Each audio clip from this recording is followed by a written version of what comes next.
নমস্কার। কবিতাটি আমি নিজে লিখেছি। আমার নাম সবিতা ভট্টাচার্য। কবিতার নাম জাস্টিস। জাস্টিস মানে উৎসব নয়, নাচ গান বাজনা আর নিজেদের পাবলিসিটি নয়।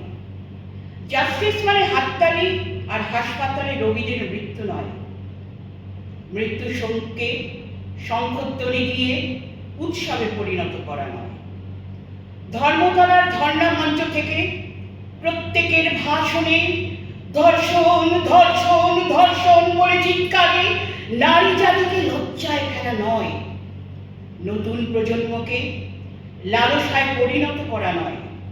প্রতিবাদের হাততালি থেকে ছোট বাচ্চাদের ক্লাসে বেঞ্চ বাজিয়ে আওয়াজ করা শেখানো নয়।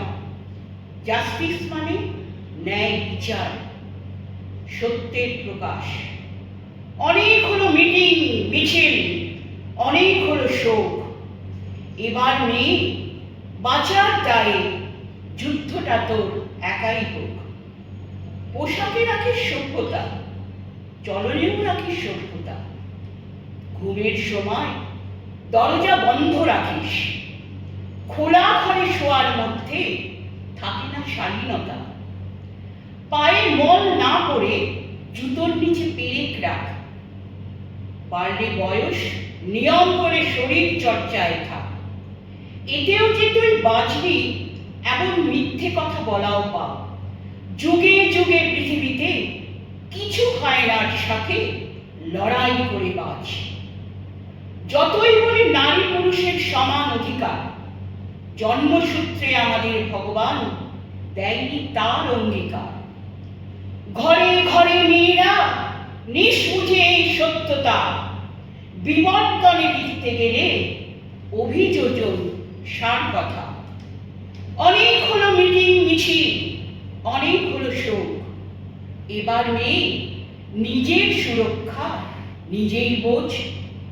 যে মেয়েটি সারাদিন কাজ করে জীবনকে দিল বলিদান, তার সহকর্মীরা কাজে বিরত থেকে জাস্টিস জাস্টিস বলে করে কলতান।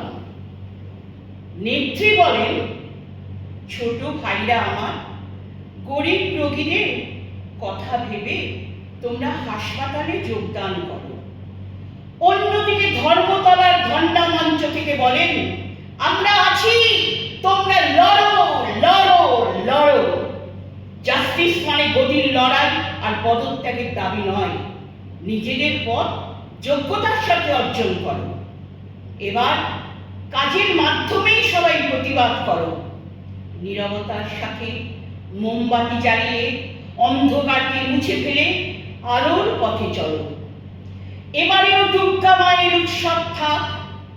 মেয়েরা সব অস্ত্রের সাজ, কারণ মা বাবা এমনকি পুলিশ প্রশাসনও করতে পারবে না আমাদের রক্ষা।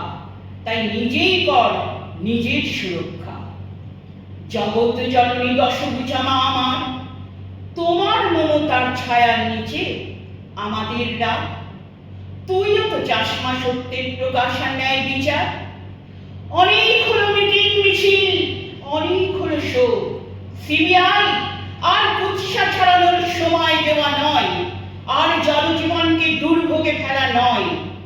এবার মায়ের বন্দনা হোক, নারী শক্তির কাছে অসুর নিধন হোক। দ্রুত জাস্টিস হোক, জাস্টিস হোক, জাস্টিস হোক।